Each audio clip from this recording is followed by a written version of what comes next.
जय श्री कृष्णा, जय श्री राधे। मित्रों, आज का जो कथा प्रसंग है वह बड़ा ही ज्ञानवर्धक है। स्त्री हो या पुरुष, जो भी इंसान ये चार महापाप करते हैं उन्हें भगवान भी माफ़ नहीं करते।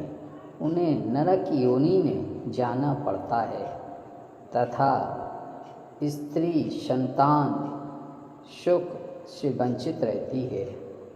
जो भी इंसान इन चार महापाप करने वाले के साथ रहता है, उनकी संगति करता है, उसको भी वही फल मिलता है जो महापापी को मिलता है।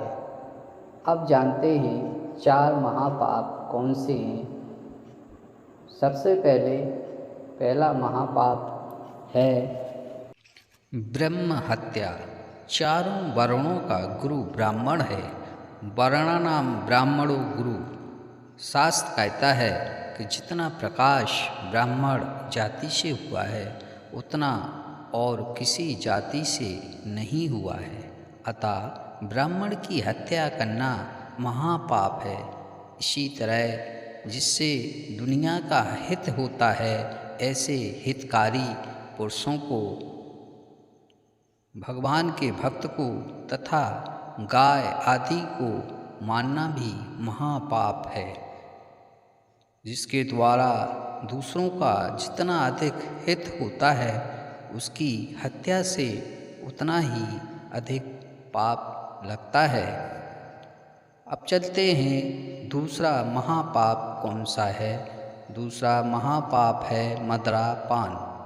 मांस, अंडा, भांग आदि सभी अशुद्ध और नशा करने वाले पदार्थों का सेवन करना पाप है, परंतु मदिरा पीना महापाप है।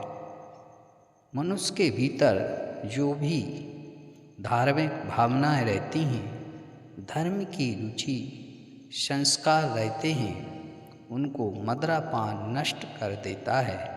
इससे मनुष्य महान पतन की तरफ चला जाता है। मदिरा के निर्माण में असंख्य जीवों की हत्या होती है। गंगा जी सबको शुद्ध करने वाली हैं, परंतु यदि गंगा जी में मदिरा का पात्र डाल दिया जाए तो वह शुद्ध नहीं होता।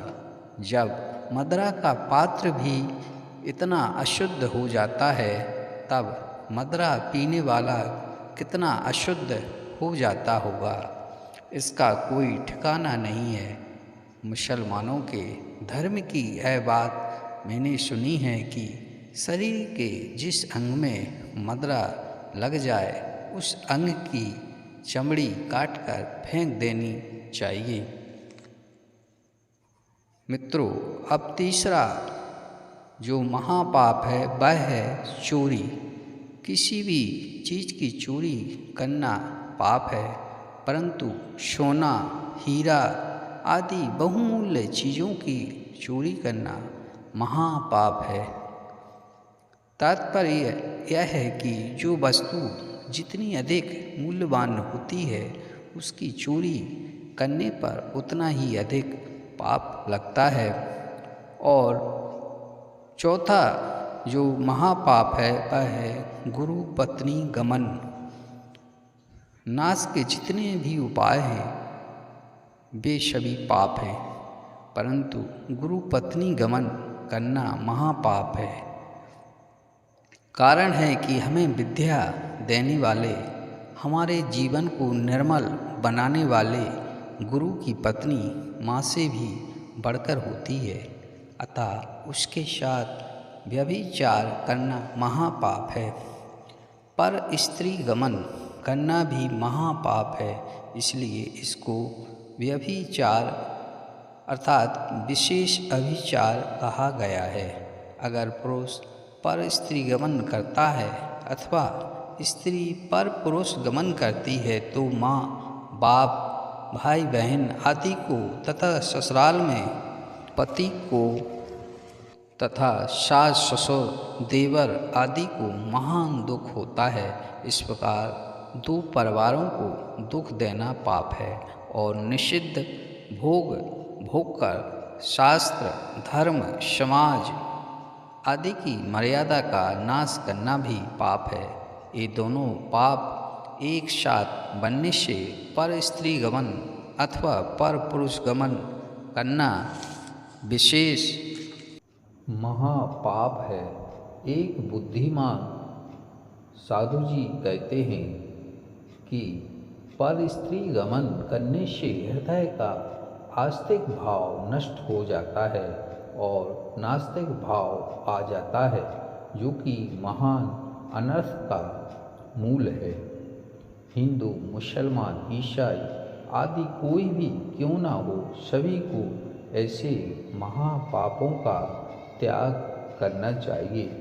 मनुष्य शरीर मिला है तो कम से कम महापापों से तो बचना ही चाहिए, जिससे आगे दुर्गति ना हो, भूत प्रेत आदि योनियों की प्राप्ति ना हो। ब्रह्म हत्या से जो पाप लगता है, उससे दुगना पाप गर्भपात करने से लगता है। जो भी स्त्री गर्भपात रूपी महापाप का कोई प्रायश्चित नहीं है, उसमें तो उस स्त्री का त्याग कर देने का ही विधान है। जीवों को मनुष्य शरीर देते हैं, पर नसबंदी, ऑपरेशन, गर्भपात, गर्भ निरोधक दवाओं आदि के द्वारा उस जीव को मनुष्य शरीर में ना आने देना, उस परवश जीव को जन्म ही ना लेने देना, जन्म से पहले ही उसको नष्ट कर देना बड़ा भारी पाप है। उसने कोई अपराध भी नहीं किया, फिर भी उस निर्बल जीव की हत्या कर देना उसके साथ कितना बड़ा अन्याय है। वह जीव मनुष्य शरीर में आकर न जाने क्या क्या अच्छे काम करता, समाज की सेवा करता, अपना उद्धार करता, पर जन्म लेने से पहले ही उसकी हत्या कर देना घोर अन्याय है, बड़ा भारी पाप है। अपना उद्धार कल्याण न करना भी दोष पाप है, फिर दूसरों को भी उद्धार का मौका प्राप्त न होने देना कितना बड़ा पाप है। ऐसा महापाप करने वाली स्त्रियां, पुरुष अगले जन्मों में कोई संतान की प्राप्ति नहीं होती। वे संतान के बिना जन्म जन्मांतर तक रोते रहते हैं। अतः मनुष्यों को चाहिए कि इन 4 महापापों से बचकर रहना चाहिए, जिससे उनका कल्याण हो सके। जय श्री कृष्णा, जय श्री राधे।